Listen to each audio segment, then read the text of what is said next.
Hello, my name is Teresa Miller. I am a special education teacher in Perry County at R.W. Combs Elementary. I've been teaching for 21 years, and I teach kindergarten, first, and second grade, resource center, and I co-teach with the regular ed. This says, welcome to my classroom. This year's classroom theme is Mickey Mouse. I always say, if you can dream it, you can do it. And then I also have alternate seating. I only have a half of a classroom, and it's pretty crowded in there. This is Kerplunk, the big one. I don't know if y'all have ever seen that or not. I bought it on Amazon, and it's if they're good, then they pull out a stick, and eventually, when all the balls go down, then we get a reward. And then, of course, my I can statement. Each day in my classroom, we start out with our guided instruction, and then we do task cards. If you teach special ed, you probably know what those are. And then we have learning stations, and then we usually do a game, which is also a teaching game, not a fun game. Okay. This is my classroom. I currently have 24 students, which is a really large number for special ed. Okay, so the reason I started Art Makes You Smart is because thinking about back in my childhood, I don't remember exactly what grade I was in, but I remember getting an egg carton and turning it into a Christmas tree. I also, for some strange reason, started an art club when I was in the second grade. I remember my friends coming and paying dues, and my mother and me she would go out and buy me supplies, and then we would meet outside at recess and we would make something. I've always loved, art is something that you've done in Bible school, and you always remember those projects. And I wanted, you talk about college and career readiness, and they're only in kindergarten, first, and second grade. But sometimes those younger years is what they'll remember forever before they hit the middle school ages and the high school. And so I'm hoping that they will remember as I did, and that they'll want to do these projects that we did maybe in high school or in their career. So, but art projects create engagement in student learning, behavior management, mathematics, and imagination. So I use it every chance I get in my classroom because I love art. This is some research that I did because, it's like a lot of you have already said, it's hard to get in those things that mean so much because you have to teach the curriculum. But, you can always bring in, and it's all learning. It can be art in your classroom. I like this one right here. Students of the art are more likely to attend college than non-art students. So, all right, and to measure my success, we did a how-to piece. I'll have to tell you all. We went on a field trip, and y'all need to remember this. We went to the library, and I reserved the room. My field trip was $50, and that was all it was because it was in our community. It was, and where I teach special ed, we took a smaller bus.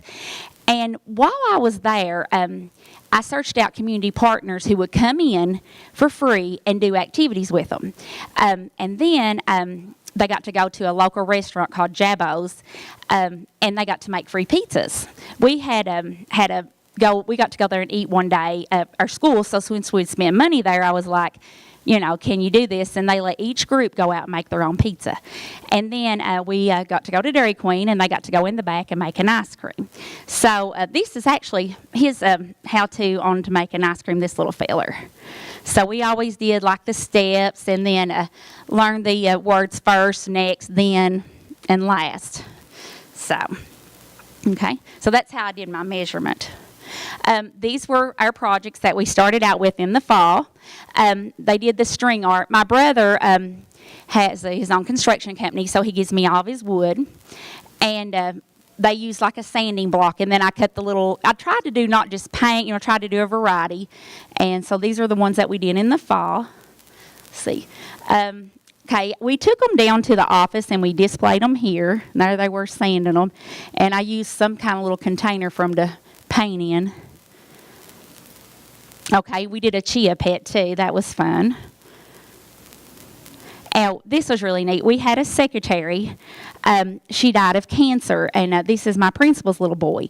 And another secretary, this was out her window, and she always wanted to build a flower garden, and we never got to it. Well, last summer in Perry County, I was the one that started the rock hiding.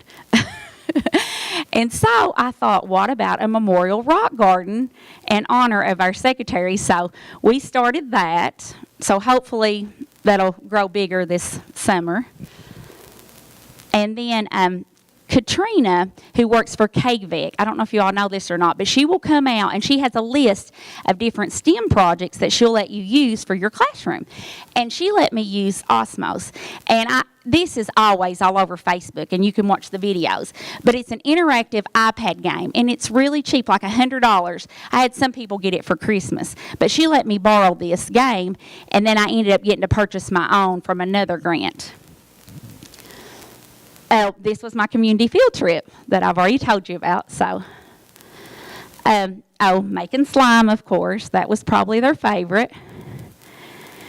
These were our December projects. I made, like, my principal, a few more little people around the school, and hit them, Elf on the Shelves, and we did the snow globes.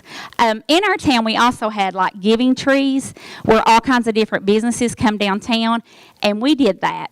And mine was like a little thing, do you want to build a snowman? Kids went by and they got things off the tree. And guess what? I hid snowmen all over town out of the wood slices for people to find. Okay, and this was my last project, I believe it was sock puppets at Valentine's Day. I called them love puppets. They love that too. And this shows how we displayed them at the school. And some of my community partners was Lowe's. Lowe's also gave me some of their little paint samples. And then that's it. I know you all are probably getting tired being the last group. But I believe that is it for me. And I thank you all, especially thank KVEC.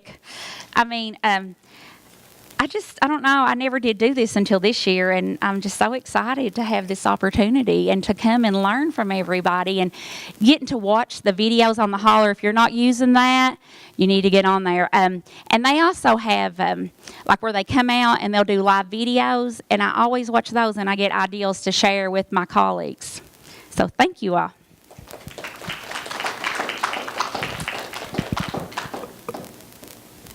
Who's after her?